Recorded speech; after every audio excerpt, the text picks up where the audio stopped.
Hello and welcome to Chipping In, brought to you by Betting Expert, where we're going to provide you with all the key info, betting odds and expert tips on golf's biggest events. And what a way to start the show with one of the most prestigious tournaments in the world, the 2021 Open Championship. Now in today's show, I'll be joined by Ed Quigley and Matt Cooper.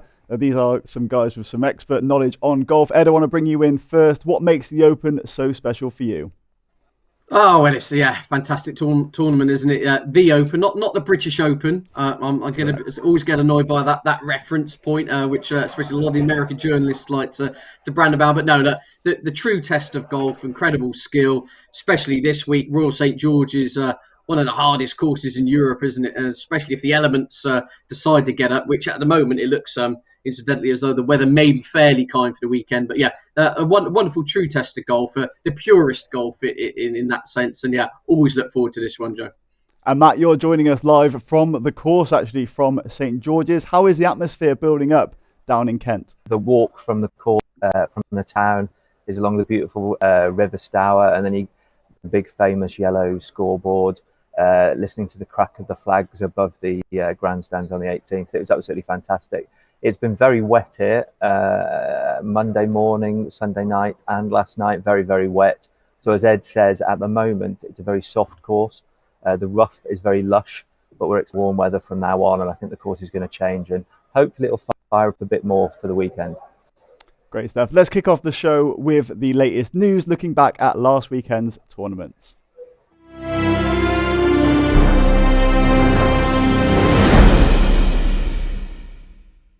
So, of course, it was Australian Min Woo Lee that won the Scottish Open after triumphing in a three-way playoff.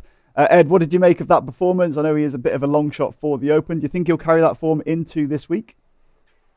Oh, it's possible, isn't it? I mean, it was a deserved performance. Fantastic nail-biting stuff there, wasn't it? After all the weather delays and everything with Thomas Detry and Matthew Fitzpatrick. But he ground it out. He showed some real good nerve on the greens as well. And totally deserves his ticket into the Open. Obviously, Thomas Detry's managed to get himself qualified as well as the fallout from that. So I mean, it's going to be a totally different ball game, isn't it, down in Kent this week? But congratulations on that performance. It was a very smart victory.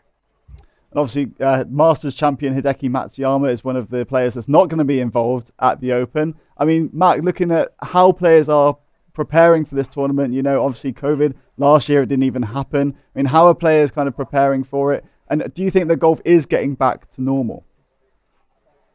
Yeah, I think golf's been very fortunate in that naturally people are able to social distance. I think both the European Tour's done a fantastic job, the PGA Tour also. Now the R&A are involved, and there's been a little bit of controversy about the fact that the players have to be quite restricted and in a very small bubble. But I think most of them are accepting of that fact. Shane Lowry was discussing yesterday that if what they have to do to compete in the Open is to be in small bubbles, so be it. There's far bigger issues going on at the moment in the world, so I think most of them are fine. And I think actually the Americans are a bit grumpy about it, just haven't bothered to come. I mean, speaking of the Americans, obviously over in the PGA Tour, Lucas Glover won the John Deere, rolling back the years. But Ed, do you expect an older statesman maybe to turn it on again at the Open? Yeah, interesting. Lucas Glover notched his first success in a decade, didn't he? Quite remarkable, really, it has to be said. I do think, experience does often count it at the Open. A lot of it, maybe not necessarily experience, but links knowledge. It's a bit like in tennis terms, isn't it? Clay and grass tennis. Yeah, it's all tennis, but two totally different approaches, two totally different mindsets. And I generally take the view, especially with my betting head on recent form to some extent, can go a little bit out of the window. You do often see your kind of link specialists, and those players are very happy at, in the wind, low ball flight, moving the ball, shaping the ball. You've got to be versatile, you've got to be creative. It's not your PGA Tour 7,800 yard target golf, whack it and wedge it kind of game here. And so, a lot of creativity and adaptability is key. And I do think experience can often count for a lot, Joe, in answer to your question. And I mean, you touched there on the course, but now for this section of the show, we are going to look more in depth at Royal St George's.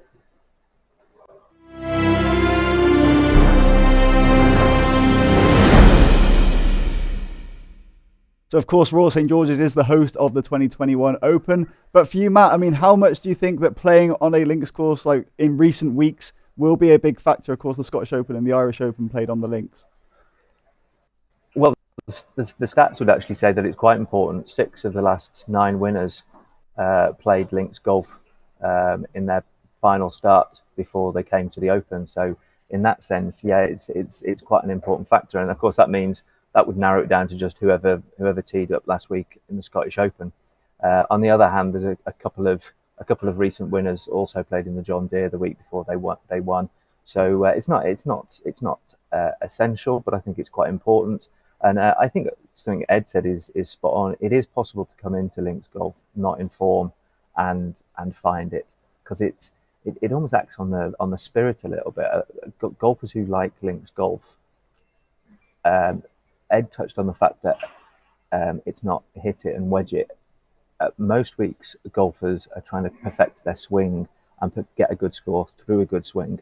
When they get onto the links land, they're just looking at the shot. They're just trying to hit it, and it almost like short circuits all the problems out of their head. So I'd be looking for link specialists this week, or people who are going to be triggered for some reason by the requisites of the course.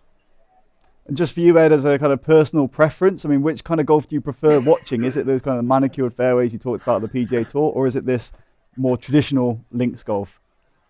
I'm proper fancy today. I mean, I love them both. I love nothing more than a nice Rocket Mortgage Classic, but they're all trying to go 39 under on the back nine on Sunday. And at the same time, I mean, Royal Portrush was absolutely fantastic to watch, wasn't it? When you had the winds howling, you could see some players. I mean, JB Holmes quote saying, "Oh, I grew up in Texas, I'll be okay with wind." I think he went on the shoot plus 11 on the back of that on the following round. It just throws a totally different dynamic, and I'll probably do from a pure sense. I do enjoy the proper links test, but yeah, I do enjoy the other side of the game, the athletic side of the game as well. And the few people seem to despise it. Your kind of your Bryson approach and your Cameron Champs and these that send it down there. But yeah, look, as I said, there's more than one way to skin a cat, isn't there? But yeah, the links golf would probably be 60-40 be my favourite. And for you, Matt, you mentioned you've watched a couple of practice rounds so far. I mean, how are the players kind of attacking this course? What opportunities do you think St George's presents, and where do players need to be a bit more defensive? Well, I've chatted to quite a few people, locals who play here or at Royal St Ports, which is next door. Chatted to the greenkeepers, also to a couple of players. I think it seems to be the case that people believe that if you hit the rough is very thick at the moment because of the wet weather, which has been prolonged throughout the summer. It's not just in the last few days. So deep down in that rough, it's very lush, very thick, very green. And I spoke to some marshals on the first, and they were saying that they'd already lost 4 or 5 balls that had plunged into that rough, and that was just on Monday morning alone. And these locals have said to me, if you find the rough, it was very difficult to get out. Now I know said about US Open courses, and then it never really transpires that it's a problem. But I think it could be this week. The flip side of that is if you find the fairways are softer than they normally are at St George's, and that takes out the random bounces of the fairways here. If people hit fairways, they're going to go low. If they hit the rough, they're going to go high. I mean, we're also expecting kind of more stable weather conditions, right? I mean, how has it been looking so far this week? Yeah, I mentioned there's been a lot of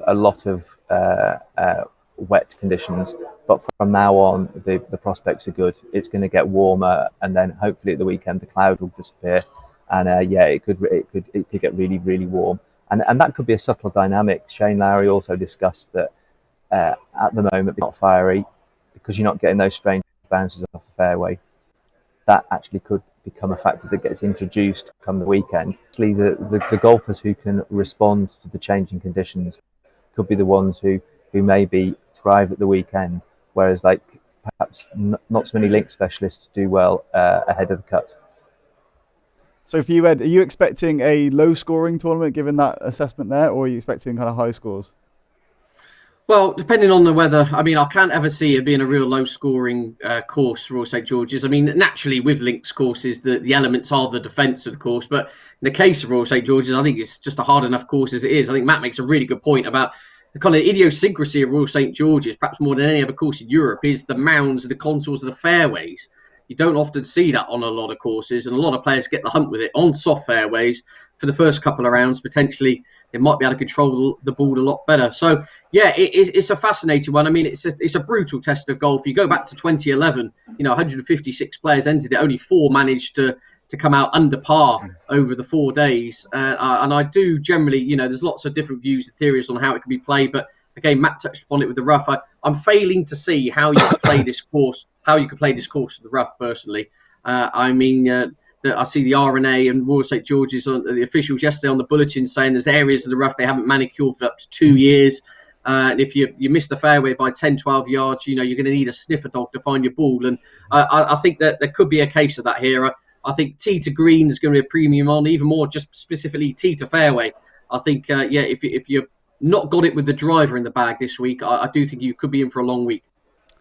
All right, guys, I think we've set the scene. Let's go and take a look at what the bookies are expecting with the favourites in the betting market.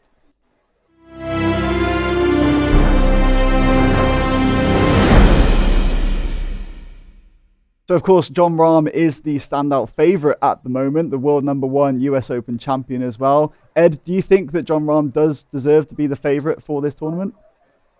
Oh, absolutely, yes. I mean, the world #1 arrives on a fantastic success at Torrey Pines, didn't he, to land his first major. I mean, he was a little bit disappointed with himself at the Renaissance last week. He got himself to within a shot of the lead, hadn't he, coming into the Sunday, and things didn't quite pan out. But look, what I love about Jon Rahm is we touched upon it about the adaptability and being able to play links conditions.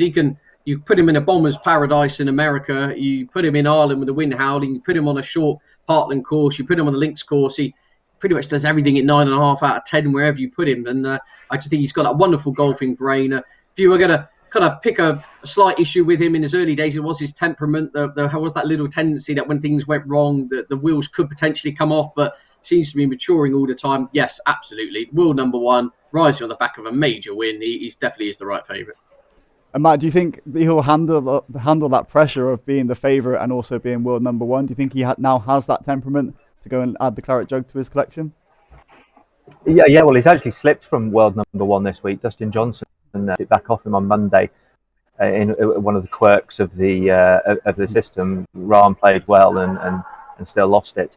I mean, he got a weird little monkey off his back last week because prior to last week he'd got 2 wins and in total 4 top 11 finishes on the Linksland in Ireland, but he'd never got a top 4 starts on the Linksland in Scotland and England.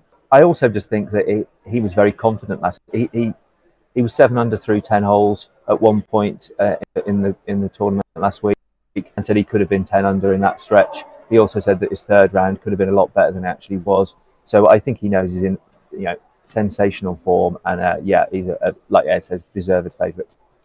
And then obviously next in the betting then is Rory McIlroy, who missed the cut at the Scottish Open but did get down to Kent to get in the practice round, even on Sunday actually. But Ed, where do you think his game is at right now?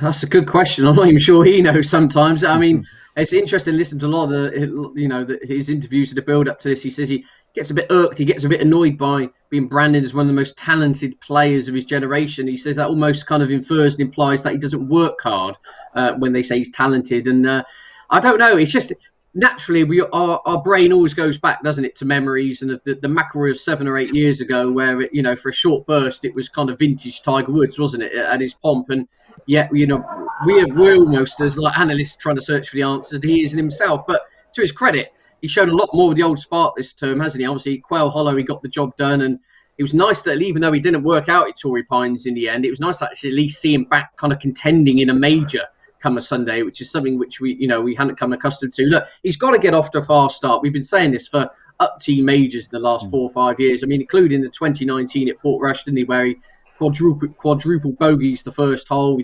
smashes a mobile phone with one ball, hits another ball out of bounds, ball in the bush. I mean, it was just absolute carnage, and he shot 79. He needs to just steady the ship in the early doors. His tee to green game, you look at his stats this season, he's right up there. He's ranked 8th tee to green, strokes gained on the PGA Tour. I think that tee to green game could hold him in good stead. Just the putting woes continue, don't they? I mean, he's outside the top 80 in strokes gained putting, but almost hypocritically, as I said, I'm not too concerned out of all facets about putting this week. If you have to pick one thing, which I think is going to be all important, I repeat, I think getting it to the green, that the tee to green game is going to be a must.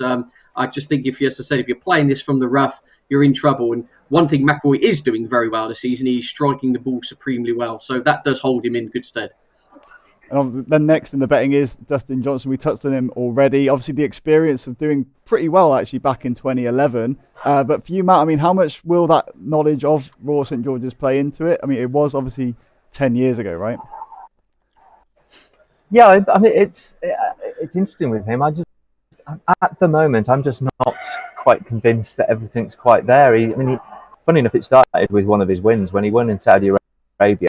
The final round, he putted pretty ropily, and it just didn't look good. And it's changed. His whole game's unravelled ever since then. He has got it back a little bit more recently, and I think it's quite interesting that probably the nearest he's come to contending at Congaree, which is slightly links-likey course in the States. He claims he really likes links golf. This is the first time he ever saw it when he came over here on a college trip.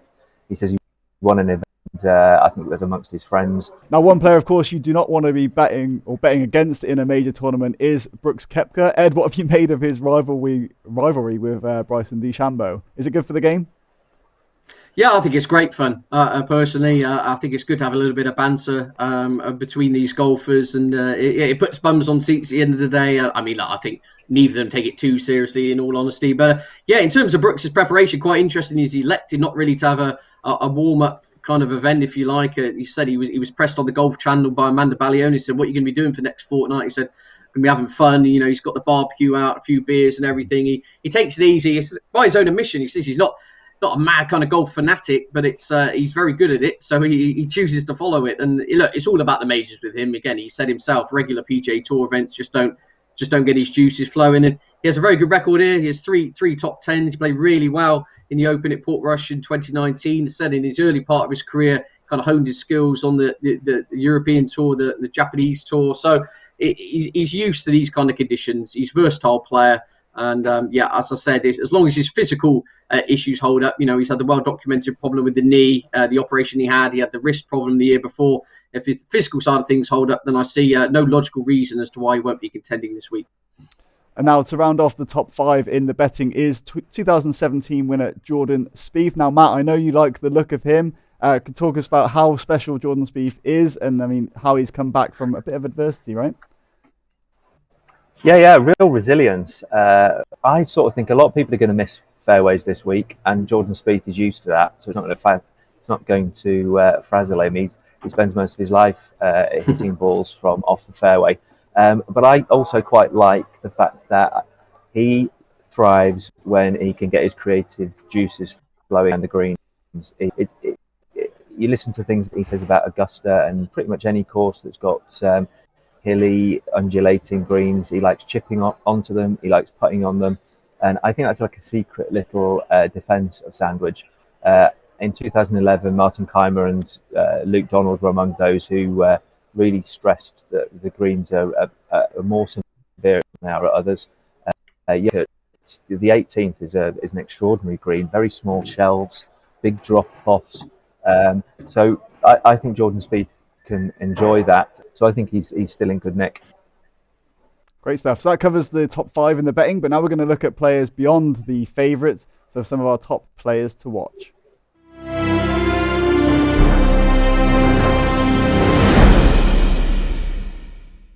Starting off with you, Ed. I know you're supporting a Spaniard, so Sergio Garcia. Talk to us about him. How do you rate his chances this week? Yeah, absolutely. Yeah, Sergio. If you were going to go back 25 years ago and say he's going to win one major championship, what would it have been? You probably would have nominated this one over Augusta, wouldn't you? But nonetheless, he's still playing very good golf this season. He gets called a few unfair names, I think, but he's been knocking on the door, Sergio. I mean, his tee to green game is still absolutely fantastic. I mean, his PGA's Tour stats, he's third on tour for strokes gained off the tee. Only Rahm and DeChambeau ahead of him, and he's kind of standing the test of time in that sense. Look, we all know with Sergio, it's his putting woes, isn't it? But it's always been that way with him in that sense. He's outside the top 180 on tour this season, but it's when his putting warms up, it warms up. And it's always been the case. We saw it at the Sanderson Farms earlier in the year, where he put in a sublime round of putting to win there. And as I said, he's been knocking on the door and playing very well in a lot of events. He just needs to warm up the flat stick. But I do think his tee to green game, his links knowledge, his ability, these knockdown shots, low ball flight, his kind of wealth of experience in this will hold him in good stead. He played well here back in 2011 when he finished in the top 10 as well. So yeah, I think there's a lot of reasons for optimism. Shop around depending on on the exchanges. He's pushing 120 to 1 win only, or each way kind of terms. There's some firms paying 10, 12 places this week at shorter prices, but wouldn't be shocked if he'll hang around, Sergio. I mean, just very quickly, one thing I did want to point out earlier in the show is a lot of the tournaments we talk about that, perhaps you've got to take advantage to par fives. Well, I think here it's a case of Royal St. George's. You mustn't make a mess of the par threes. Especially holes 3 and 11, which are two of the most brutal par threes in Europe, I think it has to be said. 239 yards, 242 yards, especially that 11th. If you're playing it into the wind, it can play nearly 260. And those two holes almost held the key, looking back at the stats from 2011. Darren Clark was the only one on the leaderboard to play those two holes under par.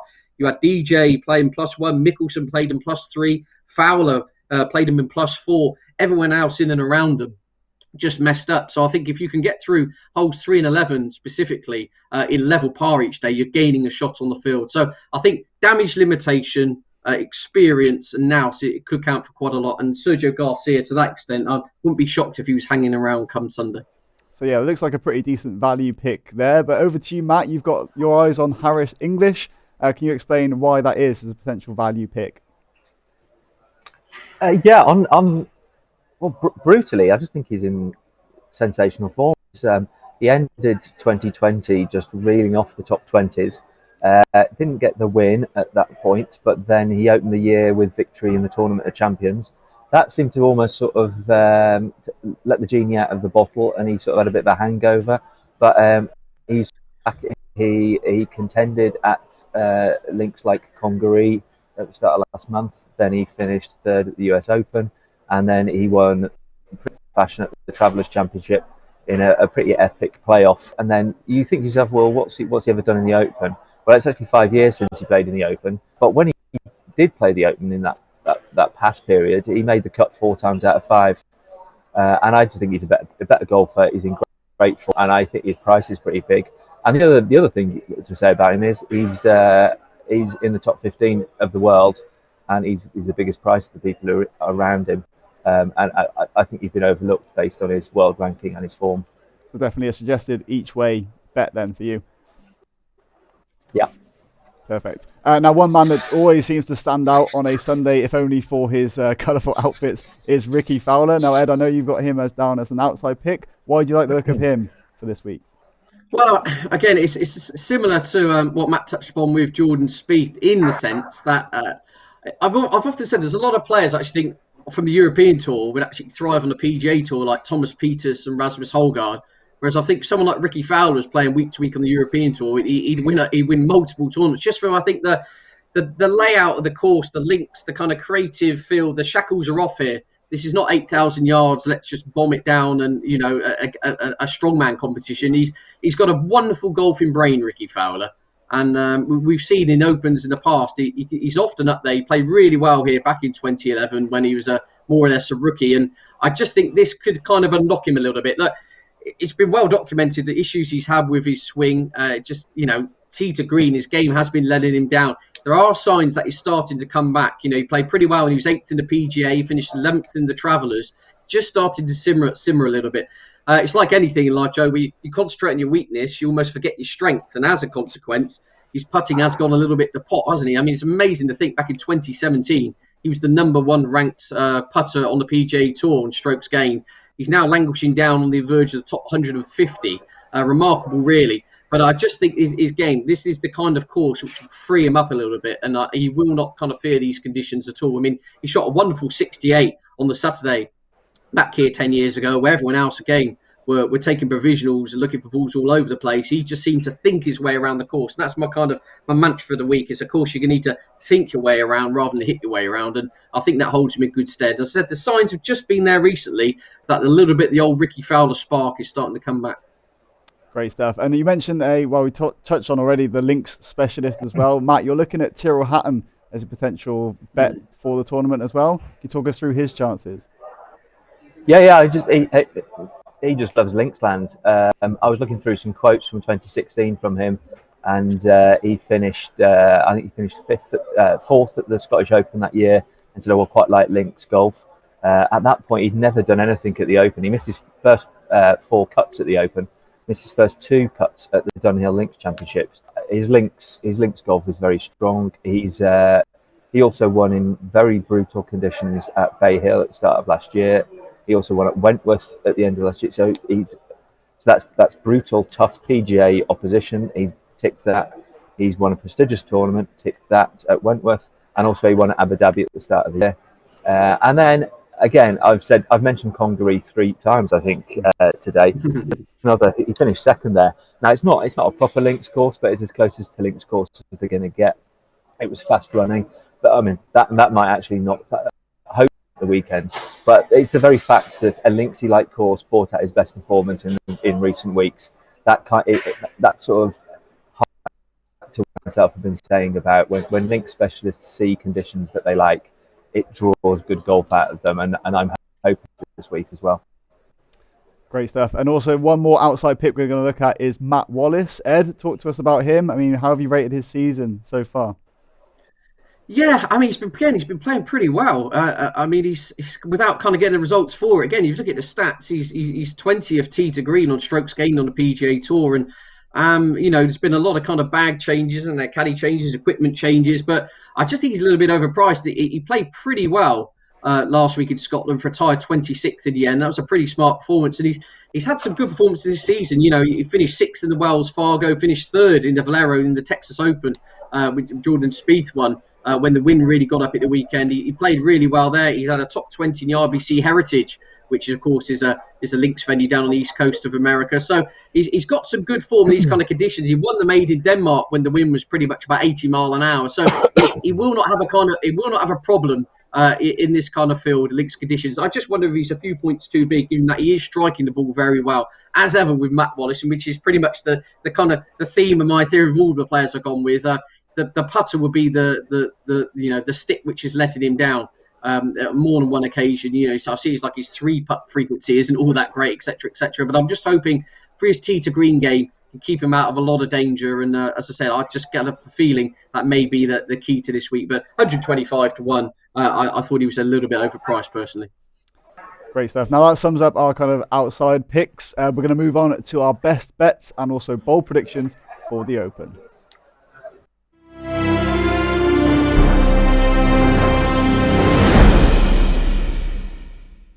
Ed, starting with you, let's talk about your best bet for the tournament. Joaquin Niemann, can you just go in a little bit more depth about why you're picking him and where you see the value? Yeah, absolutely. Joaquin Niemann is a wonderful player, 22-year-old Chilean, a former world number 1 amateur for 44 weeks. This guy's got it all. He really has. Won the Greenbrier in 2019, became the youngest international winner on the PGA Tour for 100 years, and in the words of Butch Harmon, he'd be sneaky long off the tee, Ewan. He gives it a whack. He can do everything basically. And yeah, he grew up in Santiago, but honed a lot of his golf skills down on the coast in Valparaiso, the west coast of Chile. So he's used to the kind of windy coastal conditions. You can see that with his ball flight. Anyone who's boring enough like me to study the kind of apex ball trajectory, a lot of these golfers off the tee, he naturally hits a really low ball flight, which he said he had to down on the coast of Chile, where he had to kind of undercut the winds of a lot of things. He's creative. He can shape it both ways.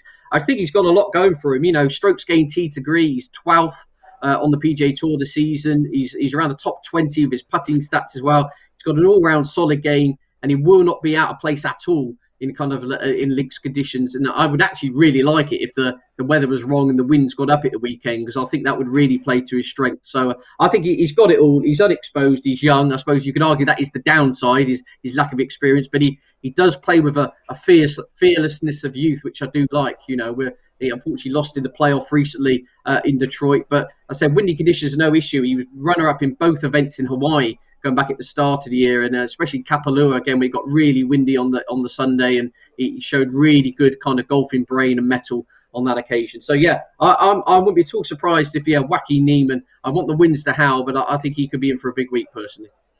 And for you, Matt, you're going for someone amongst the top of the field in terms of the betting. Jordan Spieth, just give us your thoughts on him. Why do you think he is the best bet for the tournament?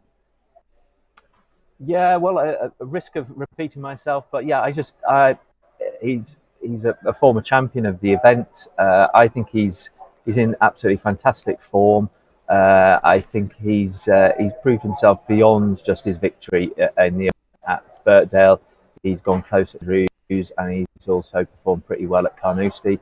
I don't going to be too if he finds himself just off the fairways, and I like his creativity around the greens, but also his approach work. Very fine player, and I think he's due to win another major. Perfect. And of course, the Open presents many different betting opportunities, not just the outright winner. There are lots of other markets you can take a look at. So, Ed, you do have Ted's Trixie that you want to highlight for your bold predictions. Talk us through that. Yeah, I thought we'd have a bit of fun with some of the alternative markets, if you like. Bryson DeChambeau to miss the cut. I mean, it's never dull, is it, in the world of Bryson DeChambeau? His long-time caddy, Timmy Tucker, he's basically known since he was 14. They've split amicably, apparently, which seems bizarre timing. He's now got Brian Ziegler on the bag, who's interested in the golf instructor. And listening to Brian Ziegler's quotes, quite remarkable. He says, if it comes down to air density and vector green books, I'm fine. But I need to learn how to caddy and learn the basics. So that's exactly what you want going into a major championship, isn't it? Someone on your bag who needs to learn how to be a caddy. Look, I think there's a bit of tongue-in-cheek about it, but nonetheless, Bryson, he's had his warm-up in that charity event with the NFL players. Links conditions wouldn't necessarily be for him anyway, and it could be fun to watch him and Brian Ziegler trying to work out the air density values as the wind howls in off the Kentish Riviera. So, yeah, that's definitely something I'm looking forward to seeing. Victor Perez is a player who he played really nice golf for 3/4 of his tournament at the Renaissance last week. I actually think he's a bit of a sneaky one outright as well. But I think Victor Perez is a top French player. Definitely something I want to bear in mind. He's a Frenchman who lives up in Dundee. He's well at home in these kind of conditions. Won the Alfred Dunhill Links. Wouldn't be at all surprised if he rolled well for the week. And then Phil Mickelson in the top left-handed market. I'm surprised to see him fourth favourite personally. I mean, Bobby McIntyre is favourite, and I can understand why he's at home in these conditions, but does have a relative lack of Open experience. You've then got Garrett Kiggo next in, who is very much, in my opinion, of the kind of whack it and wedge it mould. I'm not necessarily sure, even though he's South African, these kind of conditions are suited. And then you've got Brian Harman's the third favourite in the left-handed market. He has a woeful Open record. He's only ever made the cut once in an Open. I just really don't think this is his bag. And then you've got Phil Mickelson as the fourth favourite. I just thought he's a little bit overpriced, given his record here is unbelievable. It opens the doors to all his creativity. And as I said, going back to my kind of mantra of driving, he actually drove the ball incredibly well here back in 2011, and he did when he won at Kura Island in the PGA Championship. If he can hold it together to some extent off the tee, wouldn't be at all surprised if Lefty at least made it through to the weekend, put it that way. And over to you, Matt, for your bold prediction. Also looking at an elder statesman to perform quite well, Stuart Sink to make the top 20. I can give a little bit of insight to a couple of Ed's picks. So Phil Mickelson had a bit of fun with Bryson's new caddy and kept, "Are you ready? Are you ready?" It really sort of looked like he was trying to wind the guy up. And then Mickelson also used what I think is that sort of hybrid, sort of like 3-2 wood off the tee, and it almost looked like, and he hit it very low and sharp through the wind. So it looks like he might be getting that in the bag, and that's good news because he's been using that to good effect at Kura Island, and also when he had a very fast start at Quail Hollow. But back to my pick, Stuart Sink. He's won twice this year, and actually the first win was his first since he won the Open in two. And I think what happened there was the whole world knew that he was the party pooper who ruined Tom Watson's tournament that year. Would have been the greatest story in golf. And Stuart Sink knows it as much as everybody else. And I think it probably led to a sort of 10-year hangover. And he didn't win till the end of, again, or rather until the end of last year. He won again at Harbour Town. And I think Harbour Town's it could hardly be more different to Sandwich, except for the fact that it's by the ocean and it gets a bit windy. Because it's very flat and there's lots of trees, but you need a good game plan to negotiate it. And I think actually that's why an awful lot of people who've done very well at Royal St George's have also done very well at Harbour Town. So that gives me a bit of that was my first in. But then I noticed that basically he said he'd again at the Masters before he won at Harbour Town. He hasn't missed a cut since then.